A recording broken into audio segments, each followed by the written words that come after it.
Ya kwanza, Mtume anasema aminan fi sirbihi, umeamka asubuhi ile hali ya kuwa uko ndani ya amani katika sehemu ambayo uko ndani ya amani nyumbani kwako, uko ndani ya amani kazini kwako, uko ndani ya amani mtaani kwako, uko ndani ya amani katika barabara unaitembea, uko ndani ya amani katika nchi yako.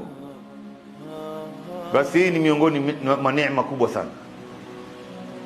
Leo ni wangapi ambaye hawana amani katika manyumba yao? Ndugu zangu, mtu nyumba ni yake, ameinunua mwenyewe ama ameijenga au labda amekodisha, lakini hana amani. Hana amani yeye na mke wake, hana amani na watoto wake, hana amani na jamaa zake, hana amani na wazazi wake. Wallahi, hizi nyumba ndugu zangu ambao tunaishi ndani yake yamewekewa dirisha na milango. Hizi dirisha na milango imetustiri wengi ndugu zangu.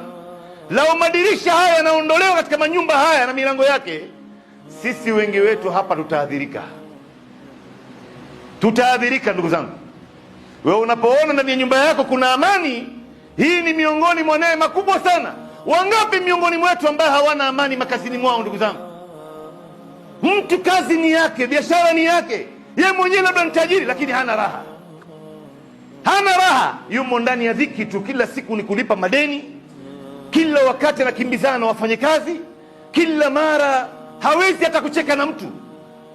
Wewe hujawahi kuona watu ambao wanaimiliki dunia hawacheki kazini mwao ndugu zangu? Hawezi kucheka na mfanyakazi wake wala na mteja wake, anaona akicheka naye ni udhaifu. Hana raha hata kama anaimiliki dunia. Wangapi miongoni mwetu ambaye hawana amani mitaani mwao ndugu zangu? Kuna baadhi ya mitaa katika mji wetu huu ndugu zangu, ikifika saa 12 jioni lazima uwe ndani ya nyumba.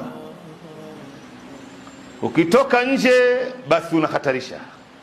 Salati al-maghrib huwezi kuswali msikitini, salati al-isha, salati al-fajr huwezi kuswali msikitini. Kuna baadhi ya mitaa katika miji zetu hizi ndugu zangu, unaweza ukatembea mpaka alfajiri, hakuna madhara yote. Lakini wangapi ambao hawana amani katika barabara ambao wanaitembea? Ima uko ndani ya gari yako hauna amani, uko juu ya pikipiki hauna amani, unatembea barabarani. Wangapi ambaye leo wamedhulumiwa mabarabarani haya?